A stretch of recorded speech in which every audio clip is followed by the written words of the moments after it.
जय हिंद दोस्तों।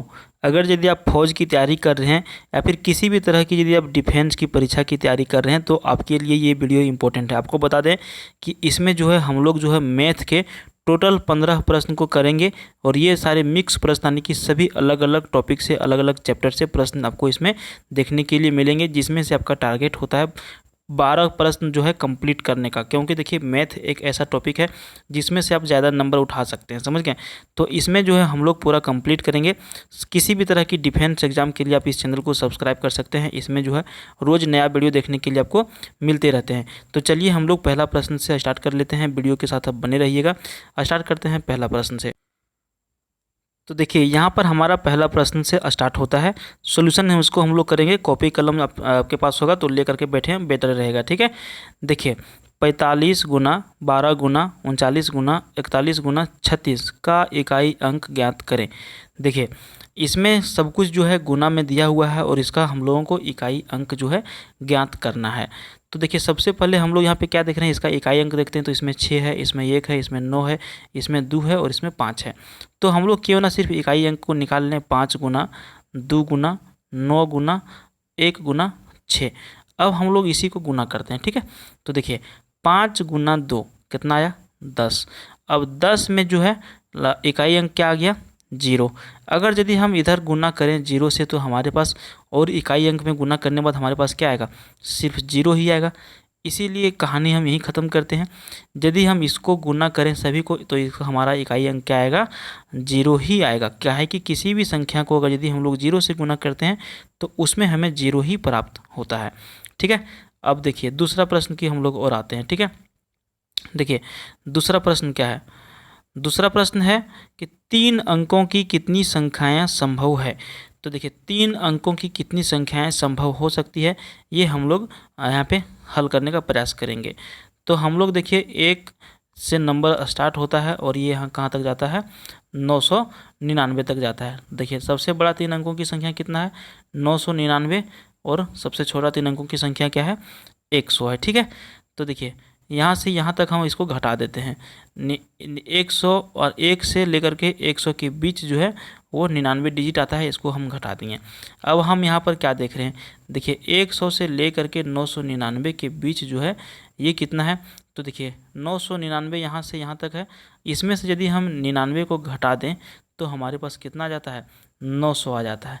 तो हमारा यही आंसर भी हो जाएगा, क्योंकि 3 अंकों की कितनी संख्याएं संभव है तो टोटल 900 संभव है। 900 हम लोग यहाँ पे 3 अंकों की संख्याएं बना सकते हैं, ठीक है। 99 क्यों घटाएं समझ गए, क्योंकि देखिए 100 से स्टार्ट होता है और इधर जो है ये 2 अंकों की संख्या था इसीलिए। तो इसको भी आप जो है राइट डाउन कर लीजिए, समझ गए। चलिए 3 नंबर प्रश्न देखिए। किसी संख्या का 1/4 को उसी संख्या के 1/3 से घटाएं तो 12 प्राप्त होता है, तो वह संख्या ज्ञात करें, ठीक है। प्रश्न को समझ गए। किसी संख्या का 1/4 को, मान के चलिए कोई संख्या है उसका 1/4 को अगर यदि हम लोग उसी संख्या के 1/3 से घटाएं तो 12 प्राप्त होता है, तो वह संख्या जो है आपको ज्ञात करना है, समझ गए। तो देखिए इसको हम लोग कैसे हल करेंगे। सबसे पहले 1/3 यानी कि 1/4 को हम लोग किसी संख्या से घटा रहे हैं, तो मान के चलिए x/3 माइनस x/4, समझ गए। ये हो गया। बराबर कितना दिया हुआ है, ये दिया हुआ है हमें 12। अब हम इसको क्या कर सकते हैं, इसका एलसीएम ले लेते हैं। देखिए जब भी हम लोग जोड़ या घटाव करते हैं तो सबसे पहले हम लोग क्या करते हैं एलसीएम ले लेते हैं। तो 4 और 3 का हम लोग यदि एलसीएम लें तो ये हमारा क्या हो गया 12 हो गया। 4 को यदि हम x से गुना करेंगे तो क्या हो जाएगा 4x हो जाएगा, माइनस 3 को यदि हम x से गुना करेंगे तो ये क्या हो जाएगा 3x हो जाएगा। बराबर में हमारे पास यहाँ पे क्या है 12 है। जब हम लोग यहाँ तक हल किए हैं तो हम लोग मिनिमम स्टेप में क्या कर सकते हैं, इसको कैचिए गुना कर सकते हैं, ठीक है।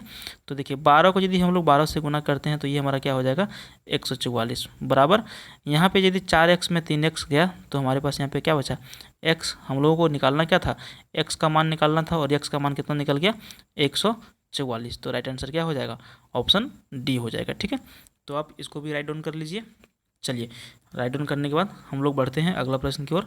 आप रोक करके राइट डाउन जरूर कर लीजिए। अगला प्रश्न, 2 संख्याओं का गुणनफल 32 तथा औसत 6 है, तो उनके घनों का योग क्या होगा। दो संख्याओं, मान के चलिए एक्स और वाई, ठीक है। चलिए हम लोग हल करते हैं। एक्स और वाई का गुणनफल जो है वो कितना है, 32 है, ठीक है। और एक्स प्लस वाई का जो औसत है वो कितना है, वो 6 दिया गया है, तो हम यहाँ पे 12 लिखते हैं। अब बोलिएगा सर जी 12 काहे लिख दिए, तो देखिए औसत जो है ना कभी भी 2 अंकों का जोड़ रहता है, ठीक है।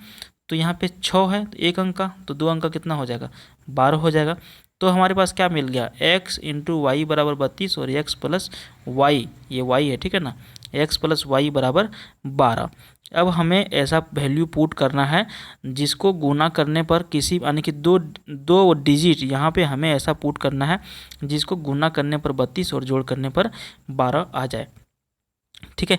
तो हम यहाँ पर अगर यदि x बराबर 8 ले लें और y की जगह पर 4 ले लें तो हमारा क्या हो गया, 12 हो गया।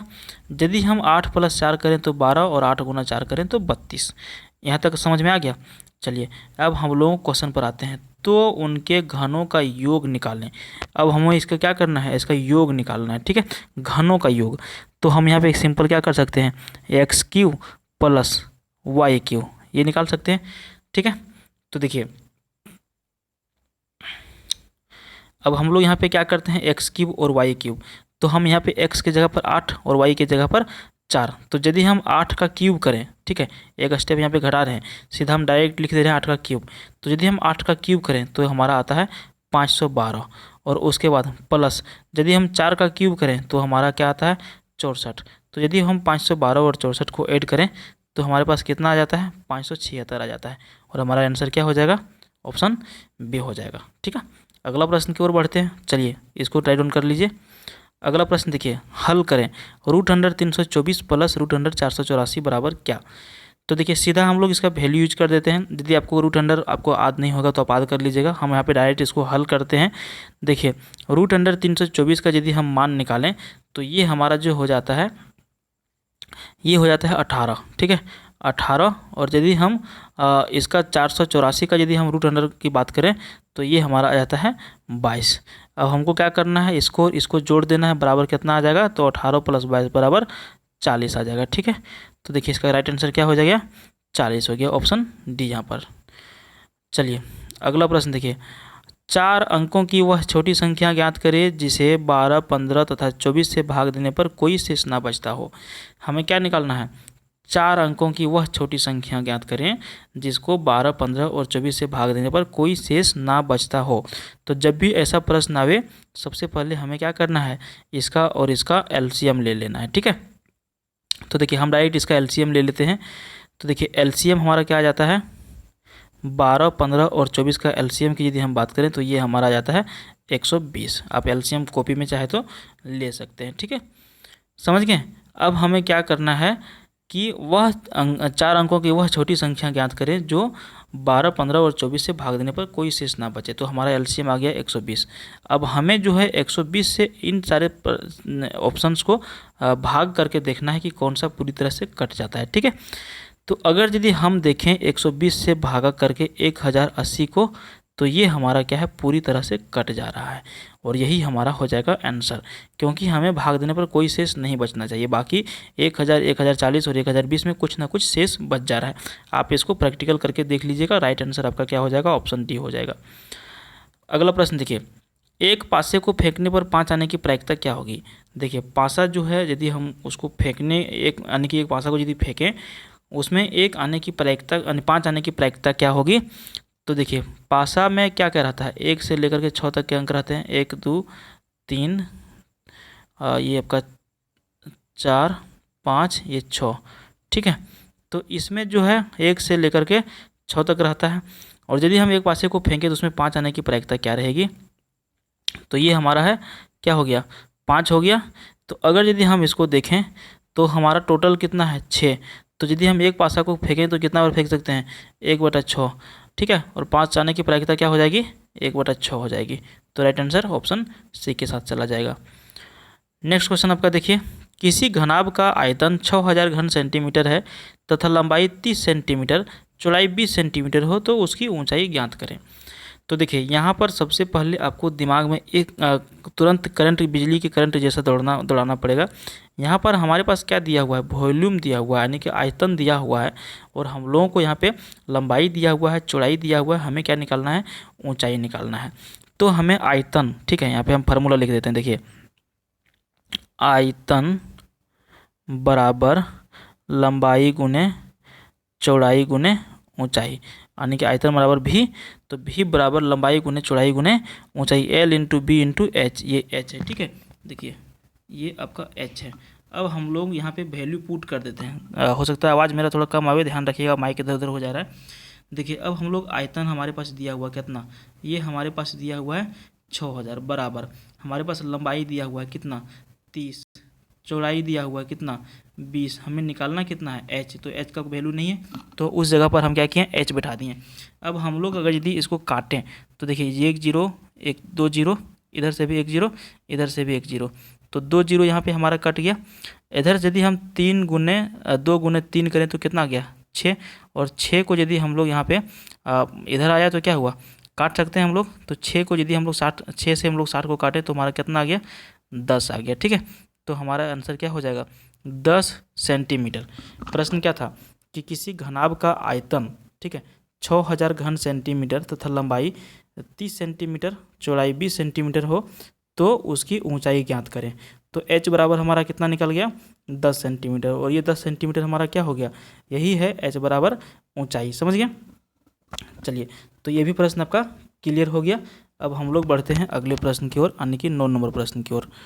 देखिए अगला प्रश्न क्या है कि 12 आदमी मिलकर किसी काम को 36 दिन में कर सकते हैं, उसी काम को 24 दिन में करने के लिए कितने अतिरिक्त आदमी की आवश्यकता होगी।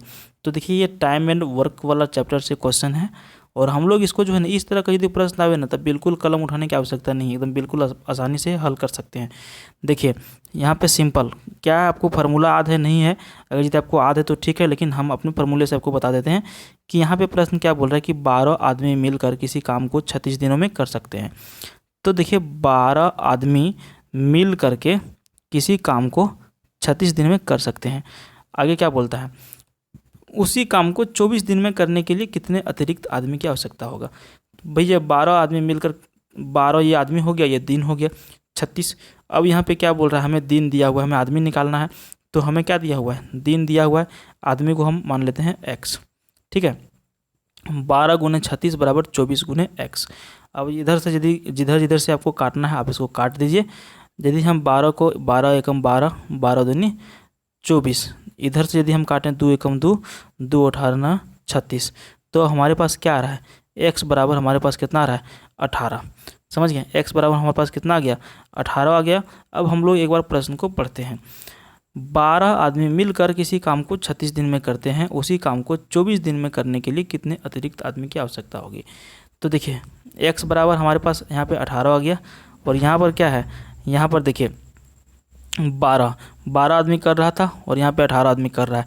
तो अगर यदि हम 18 में से 12 को घटा दें तो हमारे पास कितना आ गया 6। तो 6 अतिरिक्त आदमी हम लोगों को यहाँ पे आवश्यकता होगी। समझ गए, तो ये आपका राइट आंसर हो जाएगा 6, ऑप्शन सी। चलिए समझ गए। अगला प्रश्न देखिए, एक स्कूटर 48 किलोमीटर प्रति घंटा की चाल से 9 घंटे में यात्रा तय करता है। एक स्कूटर है जिसकी चाल क्या है 48 किलोमीटर प्रति घंटा, और एक यात्रा को पूरा करने में कितना समय लेता है 9 घंटा। तो 8 घंटा में अगर यदि कोई वही आदमी जो है इस यात्रा को पूरा करने के लिए चाल को कितना इसको बढ़ाना पड़ेगा। ठीक है, तो देखिए पहला जो दिया हुआ है हमारे पास चाल है 48 किलोमीटर प्रति घंटा, जिसमें समय लग रहा है 9 घंटा। लेकिन अगर यदि हमको 8 घंटा में ही इस यानी कि यात्रा को तय करना है, पूरा करना है, तो हमें स्पीड को कितना से बढ़ाना होगा। तो इसमें भी वही फार्मूला लगाइए जिस तरह से भी हम लोग टाइम एंड वर्क वाला क्वेश्चन को कंप्लीट किए। ठीक है, तो देखिए 48 किलोमीटर प्रति घंटा की रफ्तार से यदि हम 9 घंटा चलें तो एक हमारा यात्रा कंप्लीट हो जाता है। ठीक है, तो यहाँ पे देखिए, यहाँ पे दूरी यानी कि स्पीड दिया हुआ है और समय दिया हुआ है, तो ये आपका स्पीड हो गया, ये समय हो गया। अब हमारे पास दूसरे में क्या हुआ है, समय दिया हुआ है लेकिन हमारे पास स्पीड नहीं दिया हुआ है, तो स्पीड को हम x मान लेते हैं। अब उसी तरह से आप यहाँ पे काट दीजिए। ठीक है, 8 को यदि हम 1 से काटें और 8 को इधर 6 से काटें तो 8 छक 48। अब हमारा ये क्या हुआ 6 यानी कि देखिए 6 गुना 9, ये यदि हम करेंगे, इसको बैक कर लेते हैं एक बार। अब यहाँ पे हमारे काटने के बाद 6 गुना 9 इधर आया, तो ये हमारा कितना हो गया 54 बराबर क्या हो गया x। तो हमारा x का वैल्यू निकल गया कितना 54 किलोमीटर प्रति घंटा की रफ्तार से यदि हम चलेंगे तो हम क्या करेंगे, इसी यात्रा को 8 घंटा में कंप्लीट कर लेंगे। तो सिंपल तरीके से आप इसको समझ गए। अगला प्रश्न देखिए, 9 के प्रथम 7 गुणजों का औसत याद करें। देखिए 9 के प्रथम 7 गुणज, तो यदि हम लोग इसको गुणज यदि हम लोग लिखें, ठीक है, क्या लिखें गुणज, अगर यदि हम लोग इसका लिखें तो कैसे लिखेंगे, तो देखिए 9 का प्रथम 7 गुना, यानी कि 9 को जो है 7 बार लिखना है गुना में, जिस तरह से हम लोग लिखते हैं उसी तरह से। तो यहाँ पे 9 हो गया, यहाँ पे 18 हो गया, यहाँ पे 27 हो गया, और यदि हम लोग बढ़ते बढ़ते 7 तक जाएंगे तो यहाँ पे 9 7 63 हो गया। तो देखिए जब भी इस तरह का प्रश्न आवे ना, इसका एक फार्मूला होता है। क्या फार्मूला होता है कि पहला, ठीक है, देखिए पहला प्लस लास्ट, पहला प्लस लास्ट बटे 2 कर दीजिए। तो पहला हमारा क्या है 9 है, लास्ट क्या है 63 है, बटे में 2 हो जाएगा। तो 63 प्लस 9 बराबर 72 बटे 2। तो इसको यदि हम भागा देंगे तो कितना आ जाएगा 36 आ जाएगा। तो ये हमारा क्या हो गया 36, यहाँ पर हमारा सीधा सीधी आंसर हो गया। समझ गया।